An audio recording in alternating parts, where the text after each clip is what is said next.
ಸಹಜ ಯೋಗ life eternal trust Bengaluru.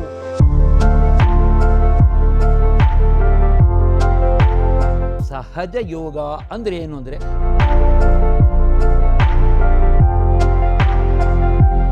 Shri ಮಾತಾಜಿಯವ್ರ photo ಇಟ್ಕೊಂಡಿರ್ತೀವಿ. Photo ಮುಂದೆ ನಾವು ಕೂತ್ಕೊಂಡು ಧ್ಯಾನ ಮಾಡೋದಷ್ಟೆ. ಸೊ ಅವ್ರ ಫೋಟೋಯಿಂದ ನಮಗೆ ವೈಬ್ರೇಷನ್ಸ್ ಫೀಲ್ ಆಗುತ್ತೆ. ಆ ಶಕ್ತಿಯಿಂದ ನಾವು ಧ್ಯಾನ ಮಾಡೋಕ್ಕೆ ಕೂತ್ಕೊಳ್ತೀವಿ ಅಷ್ಟೇ.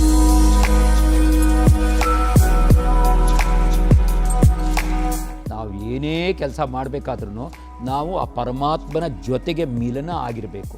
ಪರಮಾತ್ಮನ ಜೊತೆಗೆ ಯಾವಾಗ ಮಿಲನ ಆಗಿರ್ತೀವಿ ಅವಾಗಲೇ ನಮಗೆಲ್ಲ ಒಳಗಡೆ ಏನಾಗ್ತಾ ಇದೆ ಅನ್ನೋದು ಗೊತ್ತಾಗುತ್ತೆ.